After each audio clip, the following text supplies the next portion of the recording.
Halo guys, balik lagi di channel Bang Onip, channel membahas alur komik.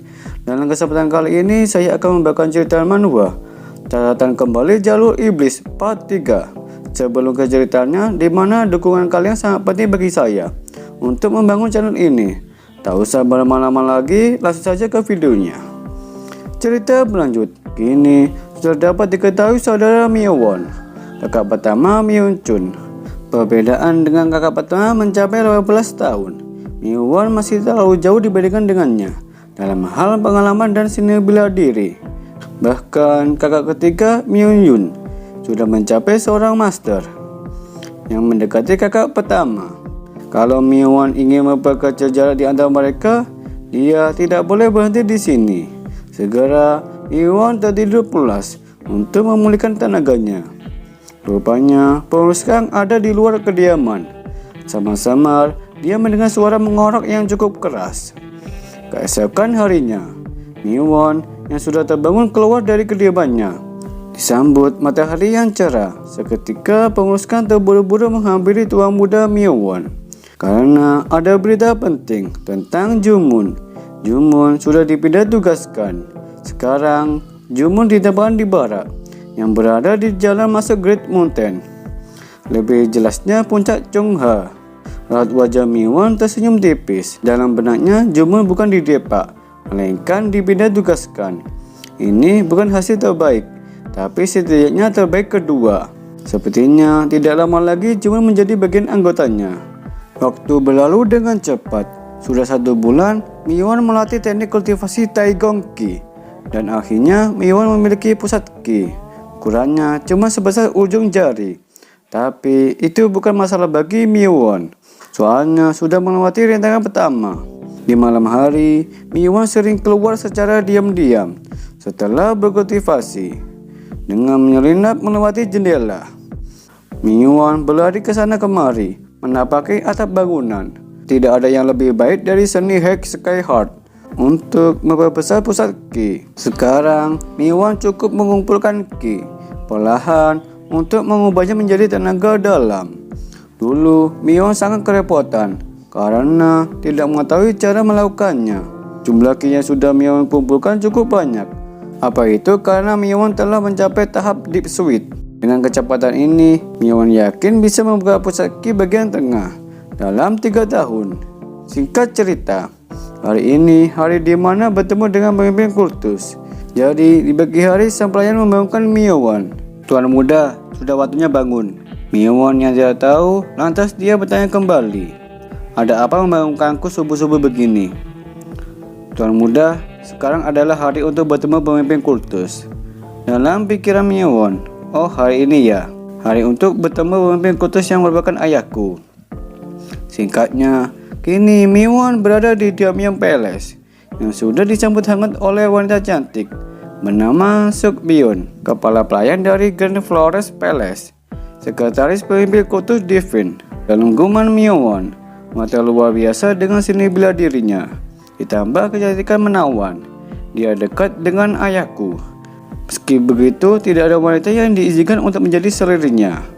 Sembari Myeowon dibantu oleh Sukbyun, dan untuk menguruskan harus menunggu di luar tanpa kecuali.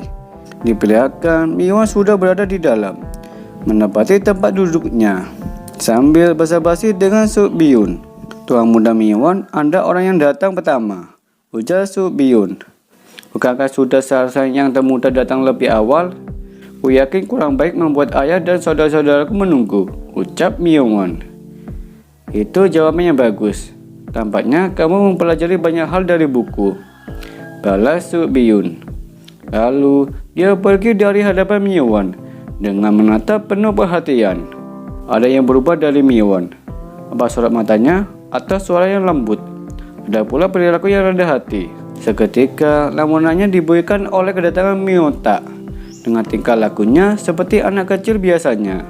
Melihat Myeowon sampai duluan daripada dirinya, Myeonta memperdebatkan hal itu. Tapi Myeowon udah malas menanggapi Myeonta. Ia menjawab seadanya saja. Di selang pertikaian mereka, lagi-lagi Sukbyun memikirkan Myeowon. Menurut pandangannya, sekarang aku tahu yang berubah darinya. Itu sesuatu yang tidak dimilikinya dulu. Dia menjadi orang yang lebih rumit. Bagaimana dia bisa menjadi seperti itu? Perubahan apa yang sebenarnya membuat tuan muda ketujuh? Rupanya saudara kelima sudah datang. Tampaknya kalian semua datang terburu-buru, ujar tuan muda kelima bernama Myung-jung sambil berjalan ke arah mereka. Di situ mereka saling tegur sapa. Di tengah obrolan seru mereka ada pemberitahuan bahwa pemimpin kultus datang. Begitu ucapnya. Namun saja pemimpin kultus sudah di tengah mereka. Ini pemimpin kultus Divine bernama Myung-jung, ayah dari Myung-won dan ayah dari mereka berdua. Karena namanya hampir sama dengan anaknya, jadi untuk kedepannya enaknya kita panggil pemimpin kultus saja. Terlihat dari raut wajah mereka tegang setiap pertemuan dengan pemimpin kultus. Mereka merasa gugup dan selalu memberikan tekanan seperti ini. Terkecuali Myung-won bisa setenang itu. Pemimpin kultus menanyai anak-anaknya, dimulai dari Myung-jung. Tampaknya kau ada kemajuan dalam latihannya. Dengan gugup, Myung-jung menjawab, itu bukan kemajuan yang tidak begitu besar. Lalu pemimpin kultus memberikan motivasi kepada Myung-jung. Suatu hari nanti, asalkan bekerja keras, Myung-jung bisa memenuhi kehendaknya. Tanpa diduga, belum ditanya, Myung-tak langsung menyela pembicaraan. Dia berniat menjadi 4 besar pelindung hukum. Badannya terlihat gemetaran. Sementara pemimpin kultus antusias mendukung keinginan anaknya. Kini tinggal giliran Myung-won. Kelihatannya kau mendapat pencerahan ya. Itu bukan sesuatu yang besar sampai bisa disebut pencerahan, jawab Myung-won. Kau tidak perlu menyembunyikannya dari ayahmu. Pengertian dalam pencerahan bukan tahapan seni bela diri saja. Mempelajari sesuatu atau cara seseorang menyikapi kehidupan berubah ke arah jalan yang tepat. Itu juga bisa disebut pencerahan, jelasnya pemimpin kultus. Tetapi Myung masih mengelak. Aku cuma menjalani kehidupan tanpa keraguan. Sobion yang sedari tadi mengerti perbincangan mereka. Dia mengambil kesimpulan. Dia mengapresiasi tuan muda ketujuh bahwa tidak menyangka tuan muda Myung bisa setenang itu. Bahkan kakaknya gugup semua. Tidak banyak orang yang bisa bersikap seperti itu di depan pemimpin kultus. Menurut prediksinya, mungkin tuan muda Myung bisa menjadi calon pewaris.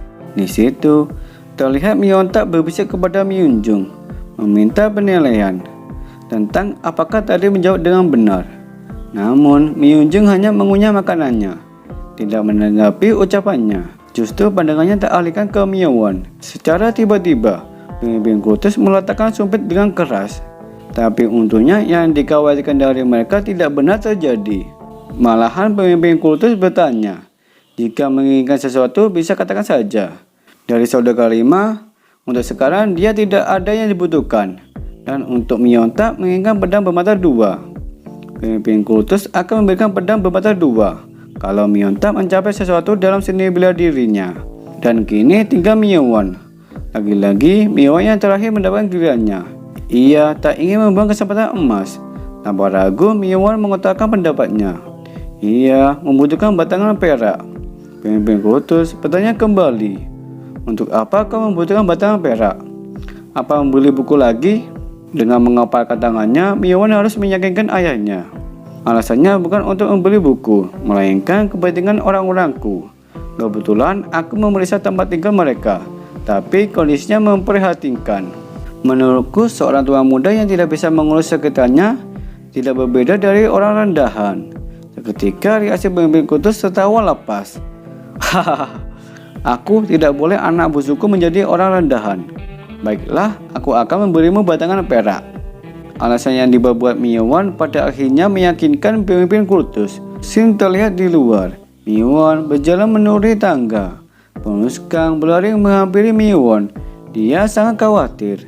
Sebelumnya mendengar tawa keras dari dalam bangunan. Namun Myung-won menenangkan kekhawatirannya bahwa itu bukan apa-apa. Ia cuma meminta batangan perak. Tapi pengurus Kang keberatan. Bukannya memilih buku seni bela diri, melainkan meminta batangan perak. Sangat disayangkan, kapan lagi ada kesempatan yang datang seperti ini. Myung-won langsung menyalanya. Lupakan saja, daripada kau banyak bicara, mending persiapkan lapangan latihan ketika kita kembali, tegasnya. Lapangan latihan? Siapa yang menggunakannya? Tanya pengurus Kang. Kau banyak bicara juga ya? Tentu itu digunakan olehku untuk berlatih seni bela diri, jawab Miyawon. Sesampainya di kediaman barat, dan itu membuat pengurus Kang tambah penasaran. Terus-terusan membebani pertanyaan kepada Miyawon. Sementara Miyawon mengambil lampiran berupa gulungan serta diserahkan pada pengurus Kang. Daripada kau banyak mulut ngelantur ke sana kemari, kau harus merekrut orang-orang yang namanya tercantum di daftar ini. Yaps, Miyawon sudah memulai membentuk pasukannya sendiri. Tatapan pengurus Kang penuh kecurigaan. Lalu dia melihat daftar nama. Dia meyakini orang yang direkomendasikan oleh tuan mudanya pasti mereka kuat. Tugas seperti ini serahkan saja badannya. Ada tambah satu lagi yang harus dilakukan pengurus Kang. Tingkatkan kualitas tempat tinggal dan makanan pelayan di kediaman barat. Juga membantu mereka kalau keluarga mereka mengalami kesulitan. Pengurus Kang enggan harus melakukan sampai segitunya. Dirasa itu sedikit berlebihan. Itulah alasanku meminta uang kepada ayah. Kalau aku ingin meningkatkan kehidupan orang-orangku, dengan begitu pengurus Kang akan mengikuti perintahnya. Panel pun berganti ke pemimpin kultus. Diperlihatkan mereka membicarakan tentang Miyawon, soal permintaan batangan perak. Kenapa tidak seni bela diri? Subiyun menganggap Miyawon terlalu memikirkan orang lain tanpa menganggap dirinya sendiri. Karena Miyawon terlalu di bawah sampai tidak bisa melihat yang di atas. Itu sudah menjadi sifat alaminya. Tapi pemimpin kultus berpikir berbeda darinya. Anak itu memahami siapa dirinya dan berada dalam posisi apa sekarang. Itulah salah satu kualitas yang harus dimiliki oleh seorang penguasa. Subiyun bertanya, tapi pemimpin, apa Anda akan menjadi pendukung tua muda Miyawon? Kurasa aku tidak bisa, balas pemimpin kultus. Bagaimana kalau orang itu? Nah, di sini belum dimunculkan siapa orang yang dimaksud Subiyun. Di waktu bersamaan, Miyawon bersin beberapa kali. Ia merasa ada orang yang membicarakannya. Sesaat, Miyawon memegang pedang kayu sambil mengayunkannya. Entah sudah berapa lama sejak terakhir kali aku memegang pedang. Dirasa sudah cukup pemanasan, lalu Miyawon mengayunkan pedang ke samping dari atas ke bawah. Sat sat sat sat, dan sebaliknya. Ia berakselerasi dengan pengalaman pedangnya. Para pembantu hanya mengamati saja, tanpa ada yang berani mengganggunya. Dari pandangan pembantu yang mengerti ilmu pedang, tuan muda Miyawon masih amatiran. Segera, Miyawon menunjukkan gerakan berbeda.